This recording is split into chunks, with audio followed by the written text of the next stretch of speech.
Hello everyone, welcome back to my YouTube channel. इस video में हम लोग बीएससी नर्सिंग जो भी अभी अटल बिहारी वाजपेयी या केजेएमयू के थ्रू उत्तर प्रदेश में बीएससी नर्सिंग अभी काउंसलिंग तो शुरू नहीं है। काउंसलिंग शुरू होने के बाद एडमिशन प्रोसेस कंप्लीट करने के बाद आप बीएससी नर्सिंग करेंगे तो आपको पूरी जानकारी होनी चाहिए कि बीएससी नर्सिंग है क्या।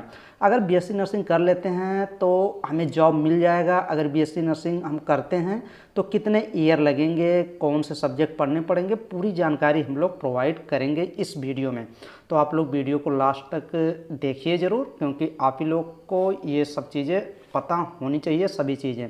तो चलिए बीएससी नर्सिंग का सिलेबस हम लोग देखेंगे। फर्स्ट ईयर में क्या आपको पढ़ना है, second year, third year, fourth year.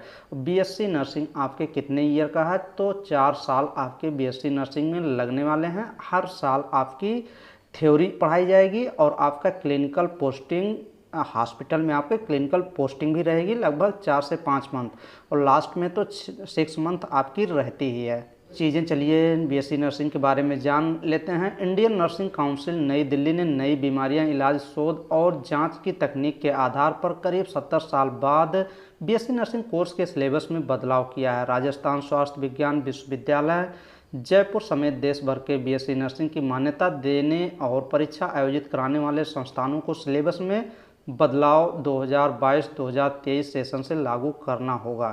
तो जैसे आप फर्स्ट ईयर में आप एडमिशन ले लिए तो वहाँ कॉलेज में क्या होते थे, वो 3 इंटरनल एग्ज़ाम होते थे, 1, 2 और 3, first, second, third internal exam होते थे और एक फाइनल एग्ज़ाम आपका होता था। तो फाइनल एग्ज़ाम एक ही होते थे। अब ये जो सिलेबस चेंज किया गया है न्यू गाइडिंग के अनुसार, तो अब क्या चीज़ है, अब आपके 2 फाइनल एग्ज़ाम होते हैं। सेमेस्टर वाइज आपका एग्ज़ाम होता है, तो 2 फाइनल एग्ज़ाम आपके 6-6 मंथ में होंगे। अब बीएससी नर्सिंग के विद्यार्थियों को भी मेडिकल एथिक्स यानी चिकित्सा नैतिकता का पाठ पढ़ाया जाएगा। फॉरेंसिक और सूचना प्रौद्योगिकी को देखते हुए ये देख लीजिए इंफॉर्मेटिक्स शामिल किया है। साल भर में एक बार परीक्षा लेने की बजाय अब सेमेस्टर सिस्टम और पढ़ाई में नंबर की बजाय क्रेडिट अंक मिलेंगे। अब क्या है, पहले होता था कि इतने नंबर में इतने नंबर, अब क्रेडिट मिलता है आपको कि first credit, second credit, third credit, इस हिसाब से क्रेडिट प्रोवाइड किए जाते हैं। तो परीक्षा आयोजित कराने वाले संस्थानों को सिलेबस में बदलाव अब कर दिया गया है। और बीएससी नर्सिंग अगर किसी भी स्टूडेंट को करना है तो उस स्टूडेंट को 12th पास होना चाहिए, विज्ञान से, बायोलॉजी से होना चाहिए, और बीएससी नर्सिंग कर सकेंगे 50% अंक उसको 12th में होने चाहिए, ये चीज़। और क्या चीज़ है, लिखित assignment, projection group, project work, ये सब काफ़ी चीज़ें कराई जाती हैं। बीएससी नर्सिंग में आपको पास होने के लिए 50% मार्क भी होने चाहिए। जब आप बीएससी नर्सिंग कर रहे होते हैं कॉलेज में 50% लाने होते हैं। थ्योरी पेपर 75% का होता है और 15% जो आपका असाइनमेंट सब जमा करने होते हैं। काफ़ी असाइनमेंट बनवाए जाते हैं। और आपका जो क्लिनिकल पोस्टिंग है वहाँ पे 100 बेड होने चाहिए। टोटल सेमेस्टर से लिए हम लोग देख लेते हैं कि अगर बीएससी नर्सिंग में आप एडमिशन लेते हैं तो आपको फर्स्ट सेमेस्टर और सेकंड सेमेस्टर में एग्ज़ाम देने पड़ेंगे। ये देख लीजिए BSc nursing subject from the first semester syllabus. तो सिलेबस क्या है देख लीजिए। जब फर्स्ट सेमेस्टर होता है और सेकंड सेमेस्टर होते हैं, दोनों इंपॉर्टेंट होते थे। पहले क्या था, एक ही एग्ज़ाम होता था फाइनल जो कि इंपॉर्टेंट होता, और 2 तो इंटरनल, 3 तो इंटरनल एग्ज़ाम कॉलेज के होते थे। लेकिन अब थोड़ा टफ भी है और आपको अच्छे से मेहनत करनी पड़ेगी। मेहनत क्या, सिलेबस जैसे 6 मंथ में आपके फर्स्ट सेमेस्टर में आपको एनाटॉमी हो गया, बायोकेमिस्ट्री, माइक्रोबायोलॉजी, इंग्लिश पढ़ने पड़ेंगे, और सेकंड सेमेस्टर में physiology, nutrition, introduction of computer और साइकोलॉजी। ये डिफरेंट भी हो सकता है, कॉलेज वाइज वेरी करते हैं। कभी एनाटॉमी इधर कर देंगे, कभी फिजियोलॉजी इधर कर देंगे, कभी बायोकेमिस्ट्री डायरेक्ट इधर कर देंगे, तो इसे चेंज भी हो सकता है। लेकिन आपके देखिए एनाटॉमी एंड फिजियोलॉजी ये चीज़ हो गया, biochemistry, nutrition, microbiology, introduction of computer, English भी पूछी होता है और कंप्यूटर के भी, तो ये जनरल पूछे जाते हैं जो कॉलेज में पढ़ाए जाते हैं, वहाँ से हो जाएंगे। तो ये फर्स्ट, आप अगर बीएससी नर्सिंग फर्स्ट ईयर में जाएंगे तो अभी बीएससी नर्सिंग फर्स्ट ईयर के ये सब बुक मैं बता दूंगा कि कौन से बुक आप परचेज कर सकते हैं, और वो 100% वो अच्छे बुक हैं। सिलेबस के अच्छे बुक का मतलब आईएनसी के जो सिलेबस है उससे हर चैप्टर मैच होना चाहिए। तो अभी बुक भी आपको बता देंगे लास्ट में। तो अगर आप बीएससी नर्सिंग करने सोच रहे हैं या फिर आप करना अब ये समझिए करने जा ही रहे हैं, तो आप बेस्ट कोर्स करने जा रहे हैं। अगर आपको MBBS नहीं मिला है, आप प्रिपरेशन भी किए हैं, BSc नर्सिंग नहीं, MBBS नहीं मिला और BSc नर्सिंग आप करने की सोच रहे हैं, तो वेरी गुड, आपका 100% गवर्नमेंट जॉब तो लग ही जाएगा अगर आप अच्छे से पढ़ाई करेंगे। हर ईयर वैकेंसी आती है 100%। MBBS के बाद तो सबसे बेस्ट कोर्स यही है मेडिकल का। आप किसी से भी पूछ सकते हैं। बेस्ट कोर्स का मतलब अभी जो सिचुएशन चल रहा है, अभी जो टाइम चल रहा है कि वैकेंसी, ये समझिए कि हर ईयर वैकेंसी आती है और काफ़ी वैकेंसी।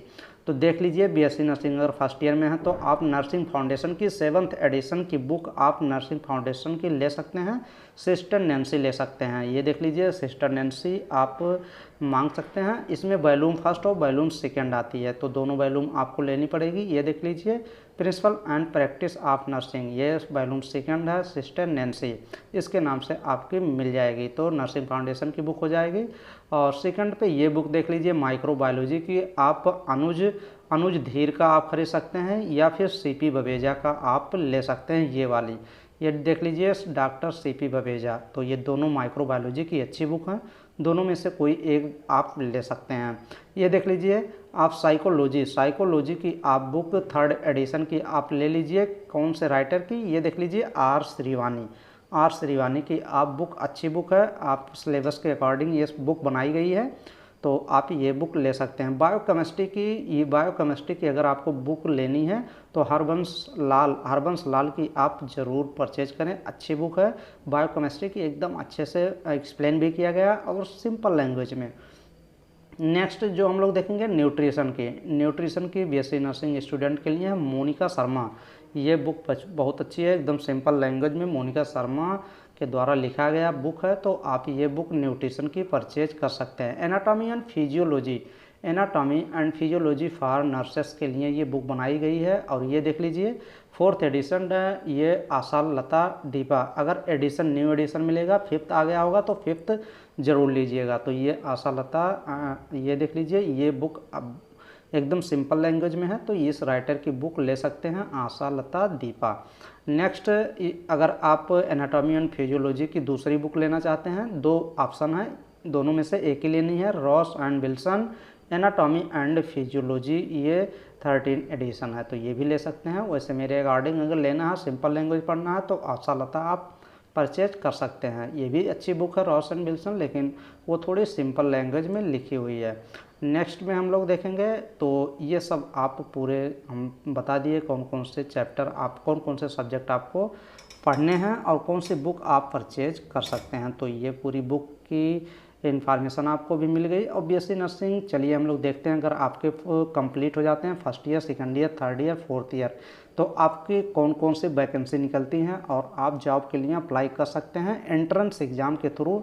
इन सभी में आपका जॉब। तो BSc नर्सिंग फर्स्ट ईयर में आपको इंग्लिश पढ़ना पड़ेगा, anatomy and physiology, nutrition, biochemistry, nursing foundation, psychology, microbiology और इंट्रोडक्शन टू कंप्यूटर, ये फर्स्ट ईयर का है। और ये सेकेंड ईयर के देख लीजिए, sociology, pharmacology, pathology and genetics, medical surgical nursing, community health nursing और communication and education technology, CET, जो आपका थर्ड ईयर में है, ये है। और आपका जब थर्ड ईयर में जाएंगे तो ये पढ़ना पड़ेगा, medical surgical nursing, child health nursing, mental health nursing, midwifery and obstetric nursing.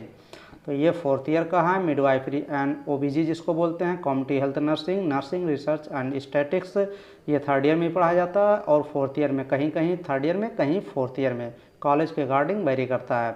Management of nursing service education, तो ये चीज़ हो जाएगा। और अगर आप फोर्थ ईयर कंप्लीट कर लेते हैं तो आप ये गवर्नमेंट के द्वारा ये सभी एप्लीकेशन अब ये सब फॉर्म निकलते हैं, जॉब के फॉर्म हैं जहाँ पे अच्छी सैलरी मिलती है। और अगर आप एंट्रेंस क्वालिफाई कर जाते हैं तो आपका जॉब तुरंत लगी जाता है गवर्नमेंट हॉस्पिटल में। ये देखिए, complete manual for all nurses competitive examination, आप सबसे लोएस्ट अगर जॉब है, कॉन्ट्रैक्ट बेस पे है, तो संविदा जिसको बोलते हैं, अभी ये गवर्नमेंट संविदा पे ही कर रही है, लेकिन आगे चल के इसको गवर्नमेंट मतलब गवर्नमेंटेड कर सकती है। तो CHO एक पोस्ट होता है, कम्युनिटी हेल्थ ऑफिसर, इसमें सबसे सिंपल नौकरी, सबसे कम पैसे वाली, 40,000 समथिंग में सैलरी है पर मंथ, तो ये CHO पोस्टेड हैं। और एम्स नॉर्सेट निकलता है, अगर आप हर ईयर ये वैकेंसी निकलती हैं, एम्स के जितने भी एम्स हैं सभी में वैकेंसी निकलती है नॉर्सेट। तो अगर आप नॉर्सेट कंप्लीट कर ले जाते हैं नॉर्सेट, तो ये समझिए आपकी 80-85 हज़ार रुपये पर मंथ मिलती है, 90-90 हज़ार रुपये मिलती है। तो ये देख लीजिए DSSSB PGI SGPGI में वैकेंसी निकलती है, ESIC में वैकेंसी निकलती है, RPSC RUHS जो राजस्थान, GMCH में, PSC of all state, all nursing PG entrance IGNOU से, और MNS तो उत्तर प्रदेश में EPSC करके आती है, और MNS मिलिट्री नर्सिंग सर्विस में जॉब निकलती है, और RRB और जिपमर में जॉब, यहाँ सब जगह वैकेंसियाँ निकलती हैं। तो जैसे जैसे आप कोर्स करेंगे जब BSc नर्सिंग, तो आपको बुक कॉम्पिटिटिव एग्ज़ाम की टारगेट हाइट काफ़ी बुक आती हैं जो आप परचेज करके साथ साथ में अपना कंपटीशन की तैयारी कर सकते हैं। तो सबसे बेस्ट चॉइस यही होता है कि अगर आप BSc नर्सिंग कर रहे हैं तो साथ में आप कोई भी एक कंपटीशन वाली जो ऑब्जेक्टिव क्वेश्चन आते हैं, थ्योरी भी उसी में रहती है, तो बुक साथ साथ में अपना पढ़ते रहिए। क्योंकि जैसे ही BSc नर्सिंग कंप्लीट होता है तुरंत उसी ईयर आपकी वैकेंसी आती हैं, और आप अगर नॉर्सेट क्लियर कर ले गए या RRB या ESIC तो आपके अच्छे पैकेज मिलते हैं और अच्छे पैसे भी पर मंथ आप कमा सकते हैं और अपनी लाइफ को एंजॉय कर सकते हैं। तो चलिए नेक्स्ट वीडियो में न्यू अपडेट के साथ आएंगे और आपको बताएंगे कुछ और अच्छी चीज़ें। तो थैंक यू, धन्यवाद।